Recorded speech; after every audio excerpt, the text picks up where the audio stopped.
Bismillahirrahmanirrahim. Assalamualaikum warahmatullahi wabarakatuh. Selamat pagi teman-teman semuanya. Semoga semua dalam keadaan sehat, diberi kelancaran untuk urusan di hari ini.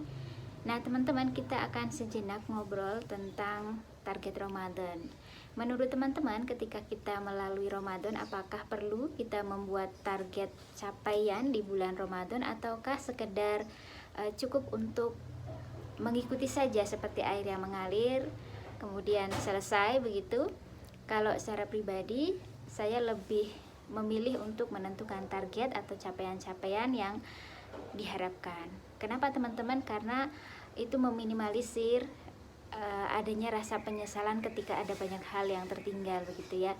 Walau alam sih, tergantung setiap orang, mungkin beda-beda ya pendapatnya, tapi saya pribadi lebih memilih untuk mentargetkan satu capaian begitu.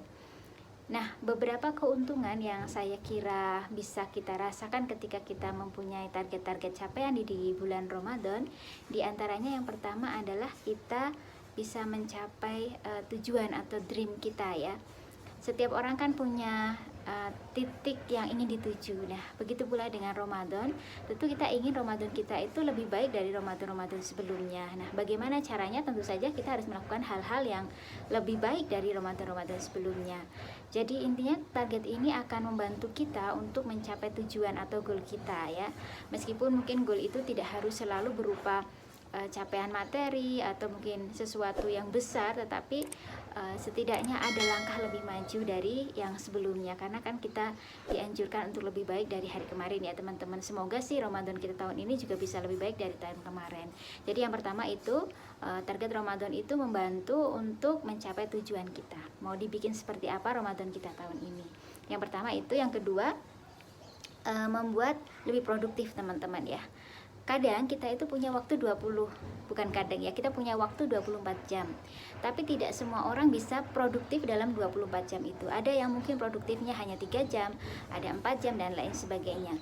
Orang-orang yang berhasil, orang-orang yang sukses juga punya waktu yang sama 24 jam. Tapi orang-orang yang tidak mengambil kesempatan juga punya waktu yang sama 24 jam. Nah, bagaimana kemudian kita membuat 24 jam kita yang kita miliki itu lebih produktif dengan merencanakan ya. Karena merencanakan satu hal meskipun hanya 30 menit itu lebih bermakna ya teman-teman dibanding tidak melaksanakan. Kemudian yang selanjutnya adalah berlomba-lomba dalam kebaikan. Ketika kita merencanakan sesuatu, kita mencapai target sesuatu, maka kita berikhtiar untuk berlomba-lomba dalam kebaikan. Baik kebaikan untuk diri kita sendiri ataupun kebaikan untuk orang lain.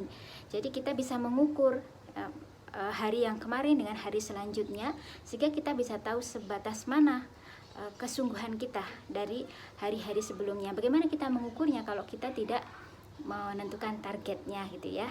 Kemudian yang selanjutnya, target-target Ramadan ini juga menjadi bahan evaluasi, bahan hisap mungkin ya, bahan perhitungan bagi kita sendiri sebelum akhirnya kemudian kita dihitung. Nah, demikian ya teman-teman untuk manfaat target Ramadan. Semoga bermanfaat. Terima kasih. Assalamualaikum warahmatullahi wabarakatuh.